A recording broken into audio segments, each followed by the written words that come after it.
Neither Beige nor I wanted another long, drawn-out goodbye, and so he simply hugged me and waved me away with a simple, "See you around," which I quickly returned. We hadn't talked about what had happened with Tobin, but I had my fingers crossed that he wouldn't be invited to any more of Beige's holiday parties. "I have a surprise for you," Hieronymous says as we arrive back at Ravane Cottage. "I know you told me I didn't have to give you anything this year, but I wanted to do something special for you." "As long as you didn't put too much work into it," I tease him. "After all, I thought giving you my undivided time and attention was all you really wanted from me anyway." "You have no idea," Hieronymous says as he kisses me, but I suddenly pull away.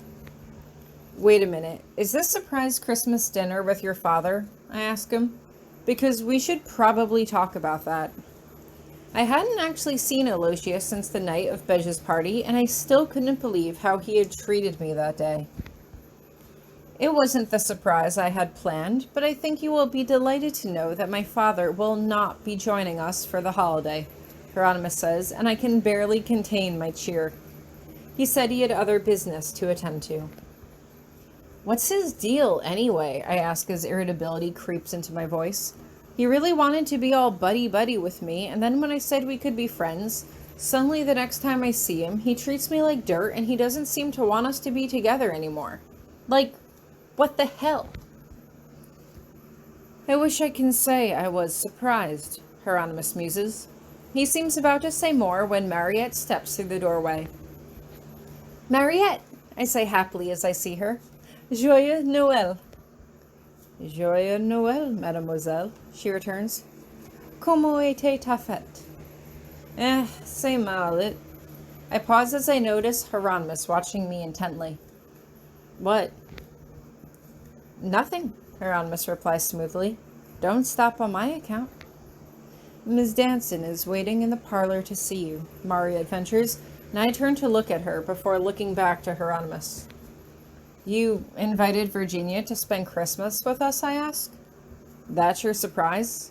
Because, I mean, don't get me wrong, I love Virginia only slightly less than I love you, but I see her all the time now. I kind of wanted this vacation to be, just us. "As did I," Hieronymous says as he narrows his eyes at Mariette. "I thought I said no visitors." "She was in tears, my lord," Mariette says with a slight curtsy. "I thought you might consider it bad form to turn her away when she was clearly so distraught." "Virginia? Distraught?" I ask as I glance between her and Hieronymous. "Hieronymous, I've never seen Virginia cry. Like, ever. We have to go see what's wrong." "You should, of course, go help your friend," Hieronymous says quietly. "Our holiday can wait." "Nuh-uh, you're coming too," I say as I grab his hand. "If Virginia is in serious trouble, she might need the both of us." I turn back to Mariette. "Please, lead the way." We follow Mariette through a short hallway until we arrive in a parlor where Virginia is sprawled out lengthwise, sobbing into a cushion. She doesn't even look up as we come in, and she doesn't appear to hear me when I call her name. "Virginia," I say quietly as I sit down beside her, smoothing back her hair. Hieronymous just takes a seat by the fireplace and watches the scene play out with his hands steepled in front of him. "Virginia, what's wrong?" Virginia doesn't say anything. Instead, she just continues to wail into the couch cushions. I'm debating whether to use some tough love on her, like she would use on me, when Hieronymous finally speaks up. "Miss Danson, you have rudely barged into my home and demanded our attention on what will soon prove to be a very short holiday.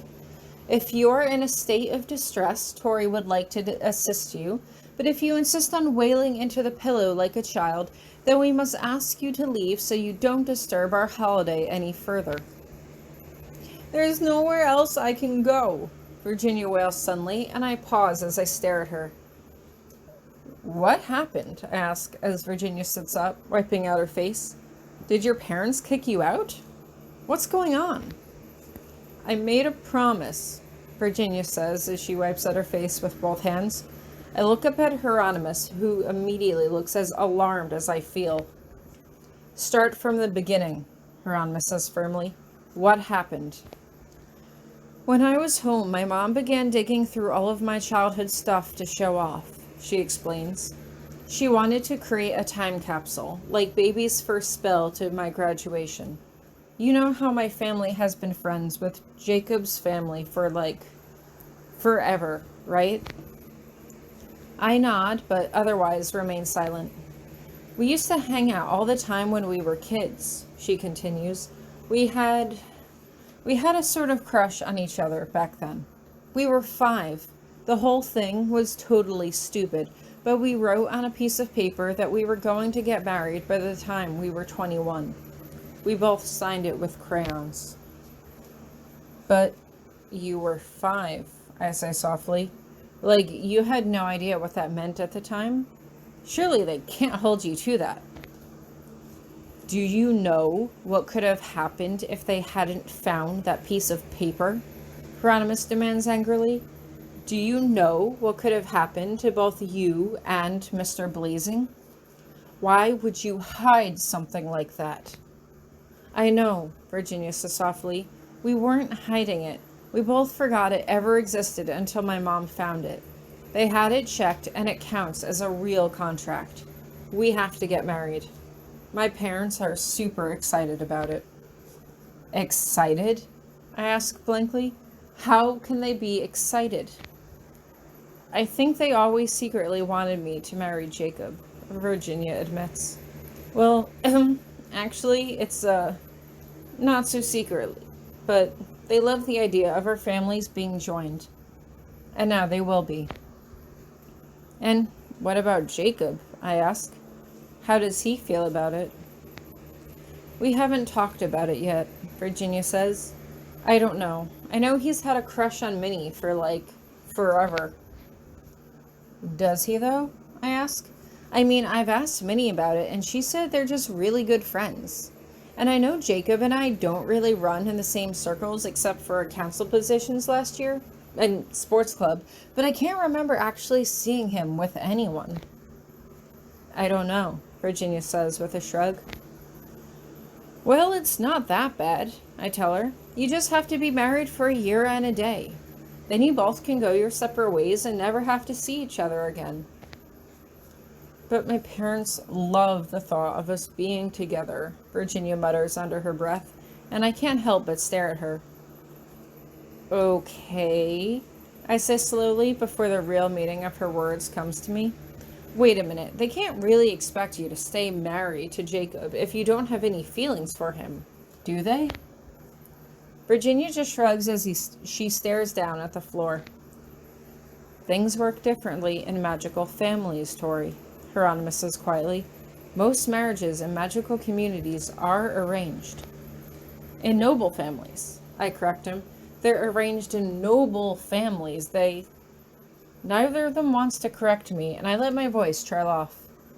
Okay, what can I do? Do you want me to beat Jacob up for you?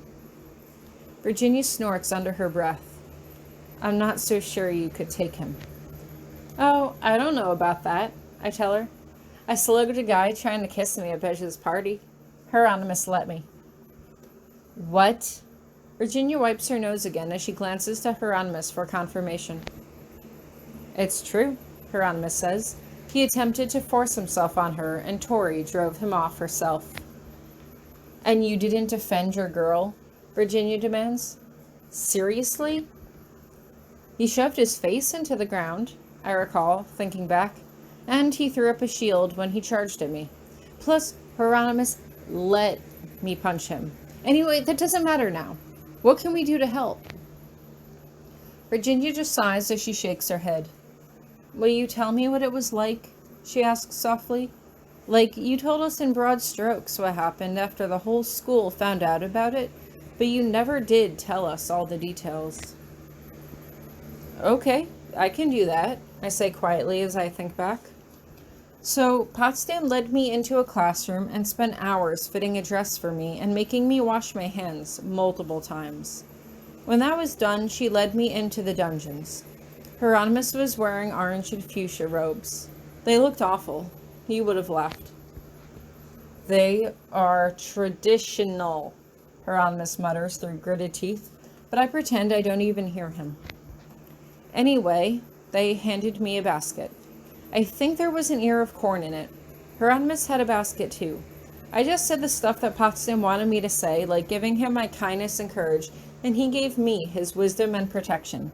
Then they had us, cross hands to take the basket from each other, and then they tied a rope around our hands. Then Potsdam told him to kiss me. Hieronymous asked if that was strictly necessary, and she said, well, no, but... And then he said, good, because I have no intention of demeaning myself. Then he said something to me about how he would see me in a year and a day for the severance, not to bother him, not to expect any special privileges, and stormed off. Minnie gave me $25 because I'm pretty sure that's all the money she or Potsdam had on her, and then Potsdam took me and Minnie to the Glen for lunch. She kept me there all afternoon. She made little paper animals dance on the table to try to distract me, and then kept me there for dinner because she was afraid that I was going to burst into tears the second I got back to campus. Like you did when he used magic to throw you back against the wall your second year and you hit your head and could have died? Virginia asks as she turns back to Hieronymous. You are so lucky that Tori never told me any of this at the time. Otherwise, I would never have let her even talk to you ever again. Trust me when I say that I am well aware that my actions towards Tori were disrespectful, cruel, and unnecessarily callous, especially considering the maturity with which Tori conducted herself towards me, Hieronymous says softly. I am extremely lucky that she has given me the chance to redeem myself since that day. I quickly scoot over to him, kissing him gently on the lips. At first I think he's going to pull away since we're in front of Virginia, but he cups my cheek in one hand, brushing it with the edge of his thumb. I didn't tell you that story to make Hieronymous look bad, I tell her as I move back to sit on the floor in front of the couch she was lying on. I told you that story to make you realize that what you're going to go through with Jacob will probably not be anywhere near as terrible as what I had to go through on my wedding day. But look how it turned out. Maybe, even though you don't like each other now, maybe, you two will end up happily married, like me and Hieronymous.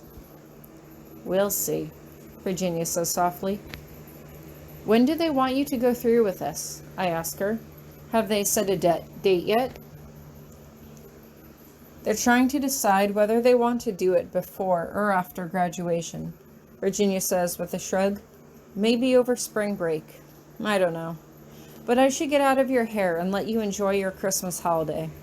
I'll let you know what Jacob says after I get a chance to talk to him about it. Just know that I am always here for you if you need me, I say as I give her a firm hug. Virginia just nods as she gets to her feet, turning back to Hieronymous. And I want to thank you for not kicking me out on your holiday, but right now, all I want to do is warn you that if you hurt Tori, you're going to have to answer to me. Hieronymous just rolls his eyes. Thank you for the reminder, but I have absolutely no interest in causing my wife any more emotional distress than I have already put her through in the early years of our relationship. Virginia just turns back to me. I just hope there was groveling. Was there groveling? I think I can recall a few times, I say as I smirk at him, and Hieronymus's face turns bright red as he looks away. And that's my cue, Virginia says as she turns to go. Happy Christmas, all. I wave at her as she leaves and shuts the door behind her, turning back to Hieronymous. So, I begin. I'm about to ask about the surprise, but I can't help but see the look on Hieronymus's face. I'm actually not sure that I've ever seen this one before. Hieronymus? What's wrong?